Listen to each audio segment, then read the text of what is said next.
Le président de la République démocratique du Congo s'appuie pour certaines sources, pour certaines opinions, il s'appuie totalement sur la résolution du Conseil de sécurité 2808 pour ne plus négocier ou ne plus avancer dans les négociations avec le Qatar. Certaines sources, beaucoup de gens sont en train de dire le Rwanda, les États-Unis vont couper, vont faire ceci, vont faire cela. Alors nous essayons un peu d'analyser toutes ces choses et nous essayons de comprendre. Est-il vrai que le président Félix ne veut plus négocier avec l'AFC M23? Point d'interrogation. Est-ce que s'il ne veut plus négocier, qu'est-ce qu'il a à main, comme nous avons posé la question? Et c'est la résolution 2808 ou comment? Bonjour, bonsoir. Nous vous saluons de partout où vous êtes en train de nous suivre. D'abord, je vais les likes, je vais les commentaires, je vais aussi les références. Moi, je vais plutôt que vous gardez ceci dans vos favoris, vous en aurez besoin. Partagez, faites inviter quelqu'un, surtout abonnez-vous et restez connectés à notre chaîne Analysons Congo. Alors, nous sommes en train de nous poser une question. Aujourd'hui, nous sommes le 25. Joyeux Noël à tout le monde. Merry Christmas Day. Pour les chrétiens, je sais que beaucoup ont des tendances fustigeuses. Certains veulent ceci, certains veulent cela. Mais si vous avez besoin des explications spirituelles par rapport à la question, je peux faire une vidéo pour vous expliquer, vous démontrer que ce qui fait et ce qui ne fait pas, bon, cela dépend. Si c'est une fête spirituelle, païenne ou comment, cela dépend. Alors, revenons à ce que nous sommes en train de dire. Récemment, c'était le 19 décembre 2025, au Conseil de sécurité des Nations Unies, une réunion d'urgence avait été invoquée. Elle avait été demandée par la RDC après la chute d'Ouvira.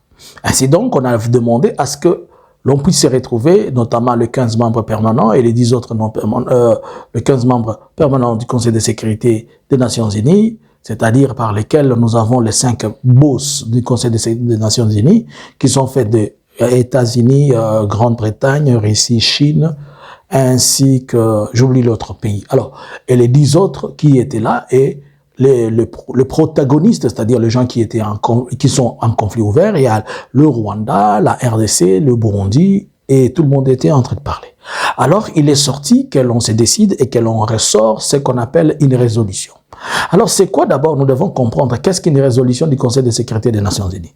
Une résolution du Conseil de sécurité des Nations Unies, c'est un document juridique international sur lequel les États s'appuient pour essayer de forcer ou bien d'imposer une marche à suivre dans les contextes de conflits, dans les contextes de plusieurs problèmes liés aux Nations Unies, c'est basant sur le chapitre 6 et le chapitre 7. Le chapitre 6 et le chapitre 7 des Nations Unies, ce sont les chapitres qui sont consacrés sur l'opérationnalité de questions liées aux Nations Unies. C'est dans ces chapitres-là dont on parle de force, on parle de sanctions, on parle de ceci.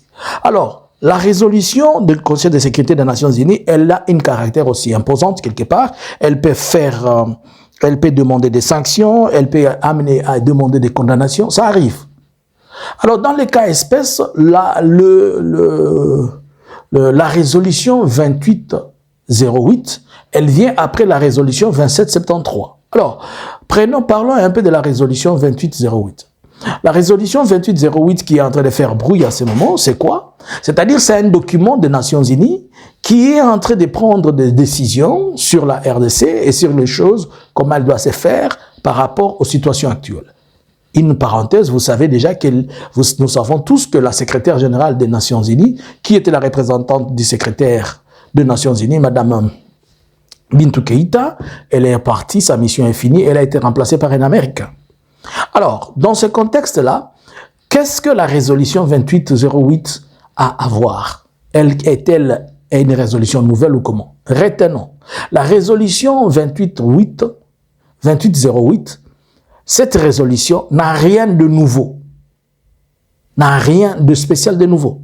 Ce n'est qu'une résolution qui est en train de reconduire les autres résolutions, surtout par rapport à la question de fonctionnement et de l'extension du Conseil de l'extension de la MONUSCO, puisque la MONUSCO renouvelle son mandat annuellement chaque année. Et pour des cas espèces de celui-ci, la résolution, elle va du 20 décembre 2025 au 20 décembre 2026.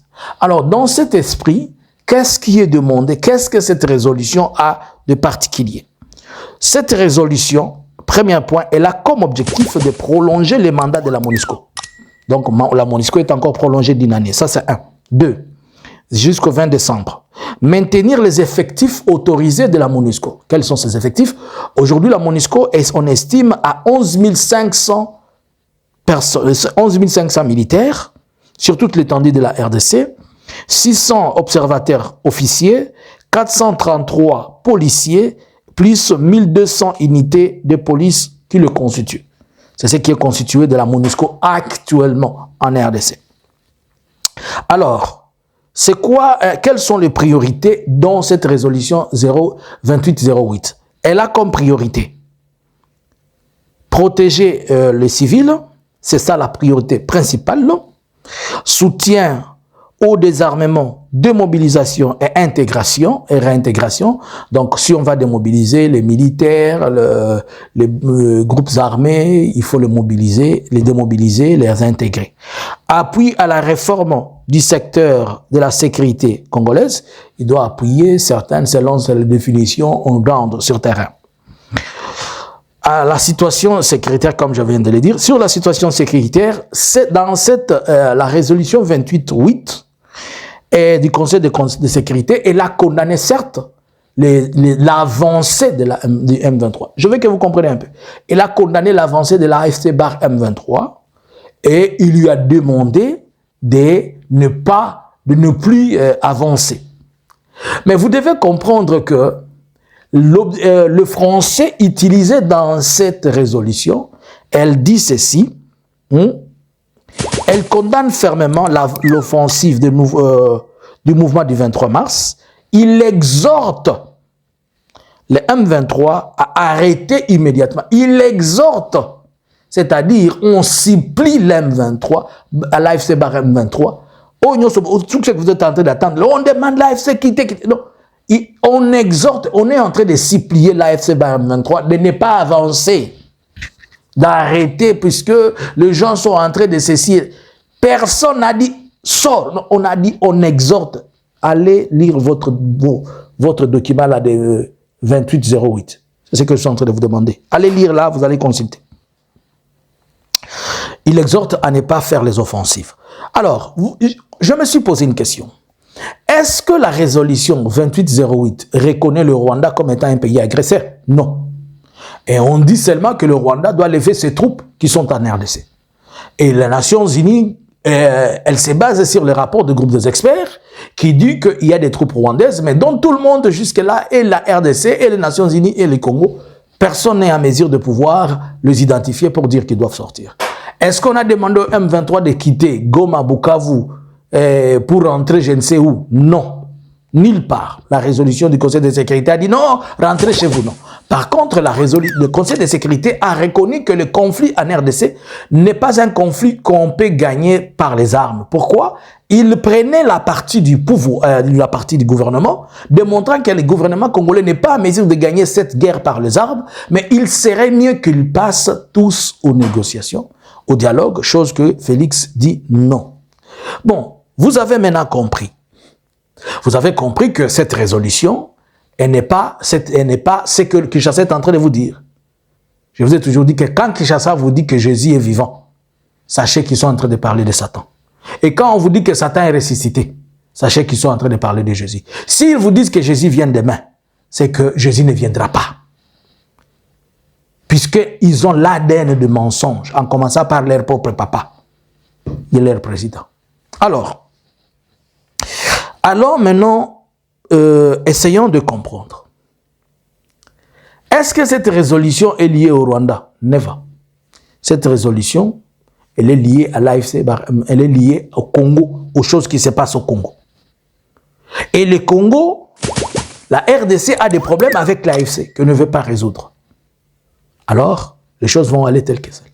Est-ce que la MONUSCO a la capacité de venir affronter l'AFC M23? Non. S'ils ouvrent le feu, on va aussi ouvrir le feu sur eux. Je vais vous informer. La MONUSCO, quand il déploie des troupes, il ne déploie pas les unités spéciales. On déploie souvent, moi je me rappelle même qu'il y a des soldats qu'on va prendre qui ne connaissent même pas. C'est quand ils arrivent sur le terrain qu'on commence à les montrer comment on compte les cartouches, comment mettre les balles dans les magazines, dans les chargeurs. Ils ne connaissent, ce ne sont même pas des scouts. dans les vrais sens, si on veut, c'est de la politique qui s'est fait, de la diplomatie. Il n'y a rien. Si vous pensez que la MONUSCO va venir et va faire ceci, c'est pourquoi ils ne s'engagent pas dans les conflits, puisque les pays qui donnent les troupes, ils ne veulent pas que leurs enfants meurent au front. Et nous savons, je vais vous informer quelque chose. It's a higher business. Tu parles lentement. Bayokate, hein? Et ça, business qui toque, informé. Soda moko, so ba foutiye mouké, hein? Ba foutaraye na terrain, $200. Oui, $200, on les a gagnés. Il y a l'argent de poche, naïe. Ba katakaye paye $200, il y a ration chaque mois. Mongo na yeti karage pa na bango. Na soda moko ba kuyoka na ba kufuta $1,000 to $2,000. Na terrain ba kotindaka 400. Nyoso ke pa na bango. Siko soko pesa ki 10,000 militaires. Ça veut dire qu'on a 1,200 fois 10,000. Na banque pa na bino. Et soukite na no silité. Omoni mutuka moko ba luwa kango par jour. Ba jipe Nations Unies wana ba luwa kango par jour. Soit jipe moko ba ko louer ango par 500 ou je ne sais pas $1,000. Au moni mundu ki bayaka nango basoda wana ezalaka location par jour. Nations Unies ezala mindu kité. Et ça na basoda. Ils louent tout par jour. Même les cartouches, ils louent par jour. C'est pourquoi on les compte chaque fois. Si vous tirez un, quand vous revenez, vous faites rapport. On a tiré. On doit rembourser ça. Si quelqu'un a été blessé, c'est du business. Félix est parti donner encore un autre business. Les garçons sont dans les business. Oh. C'est vous qui pensez à la guerre. Stoppez. Alors, la MONUSCO n'aura pas mandat de faire la guerre à l'AFC. Et pour que la MONUSCO se déploie dans une zone dont l'AFC est propriétaire, il n'est pas seulement question d'avoir l'autorisation de Kinshasa.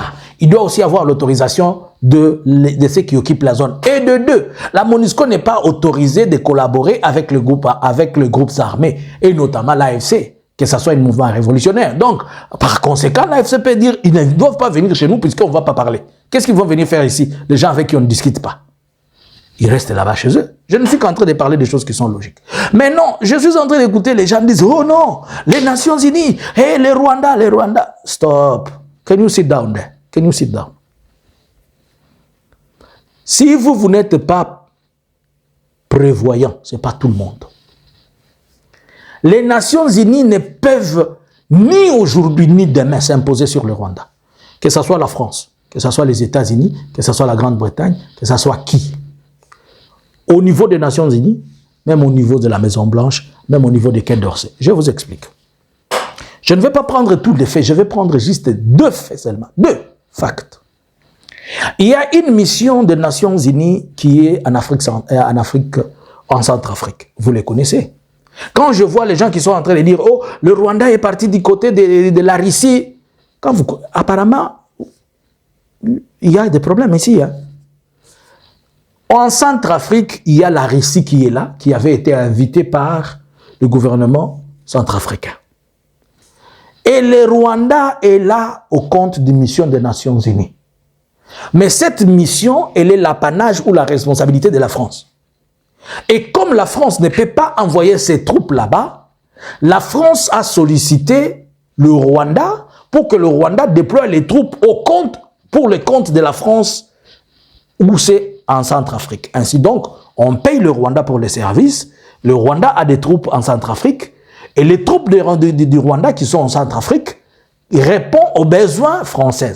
C'est-à-dire à tout moment quand il y a un problème, la France doit s'arranger de défendre le Rwanda là-bas.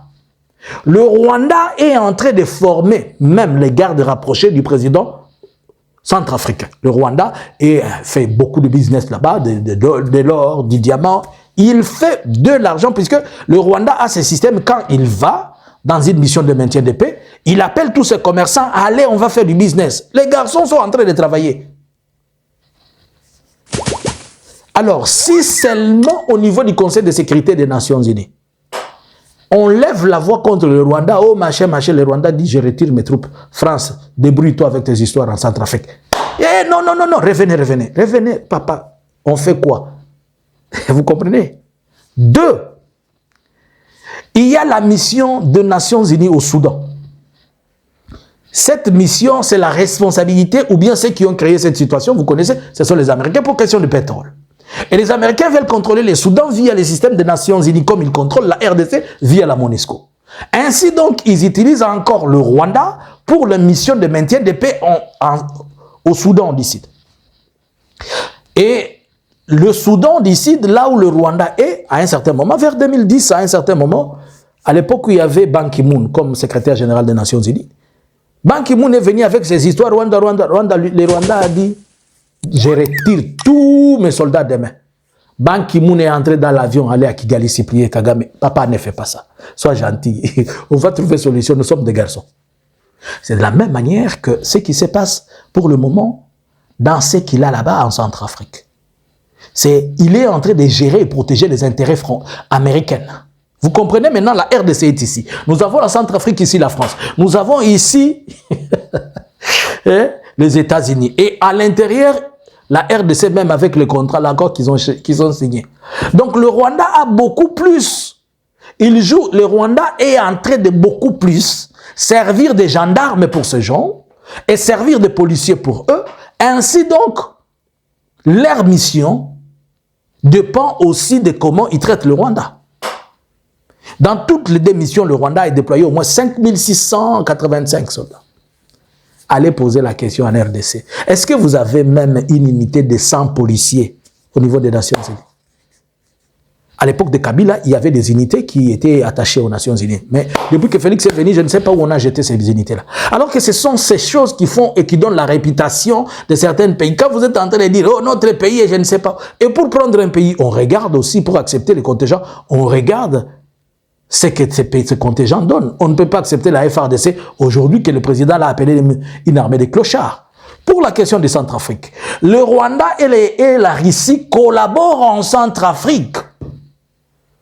Donc c'est tout à fait normal qu'ils se retrouvent en train de collaborer quelque part avec Moscou. Ils sont en collaborateur. D'ailleurs, Moscou avait peur à un certain moment que le Rwanda voulait le chasser de Centrafrique.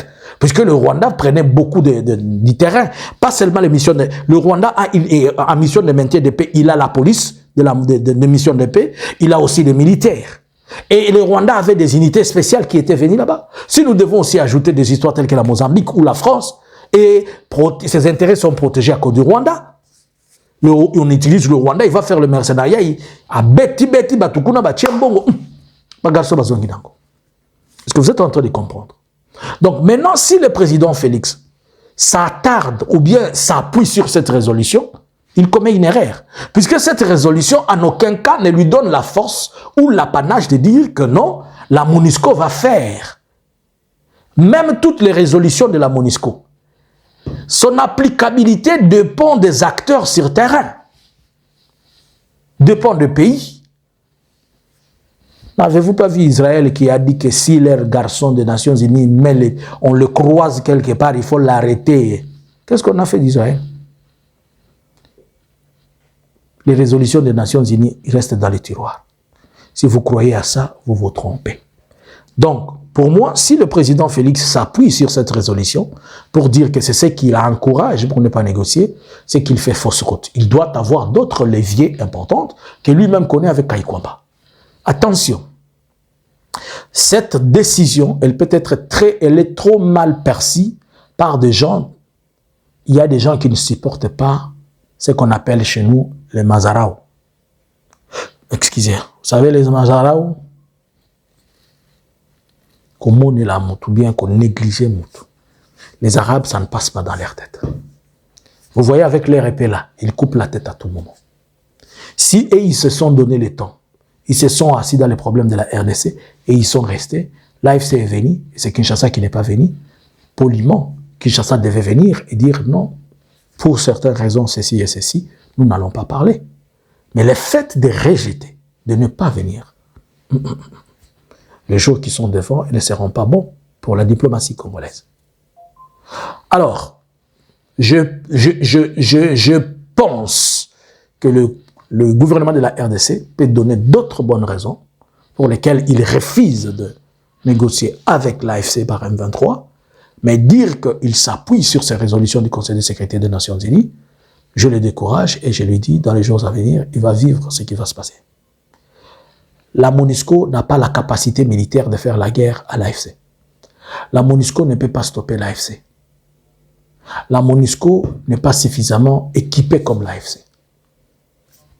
Aujourd'hui, l'AFC, elle a des drones kamikazes. Aujourd'hui, l'AFC, elle a des jeeps que Kinshasa lui a donnés.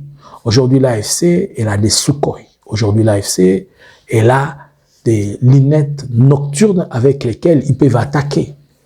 Ils peuvent faire la guerre la nuit s'ils le veulent. Ils peuvent commencer 23h jusqu'à 1h. Ils ont des visions nocturnes, ils ont des lunettes nocturnes. Est-ce que la RDC a ça? Ils ont l'équipement adéquat. Ils peuvent broyer toutes les communications dans tous les périmètres qu'ils veulent de 250 km. Aucun avion ne passe, aucun radar ne passe, aucun téléphone ne passe. Vous le savez, le Rwanda a un satellite. Mais est-ce que nous avons les drones seulement que nous avons, ce sont les drones turcs et chinois. Donc, à ce point, je pense que ça n'a pas été de très bons calculs politiques, diplomatiques. Il faudrait que le président réfléchisse autrement. Bon, nous étions en train de réfléchir. Selon vous, pensez-vous que la MONUSCO va aider Félix? Surtout qu'il a 11 000 militaires et sur les 11 000, il y a seulement peut-être 3 000 qui sont dans les Nord Kivu. Avec 3 000 militaires, va-t-il se déployer? On n'a pas dit qu'ils vont avoir de nouveaux déploiements. Non, il n'y a pas de nouveaux troupes. Il va garder les mêmes troupes qu'ils ont. Comment vont-ils contrôler tous ces espaces et vont-ils s'imposer? Je vous laisse à vous le temps de réfléchir. Your comment. Your comment. Joyeux Noël. Merry Christmas. Je vous fais beaucoup de cadeaux de Christmas aujourd'hui, hein, mais vous ne me retournez pas. Joyeux Noël. À tout le monde, nous vous aimons beaucoup. Nous, la famille, Analysons Congo, et en particulier la famille du prophète Jean-Luc Kamani. Bonjour, bonsoir. Analysons Congo subscribers.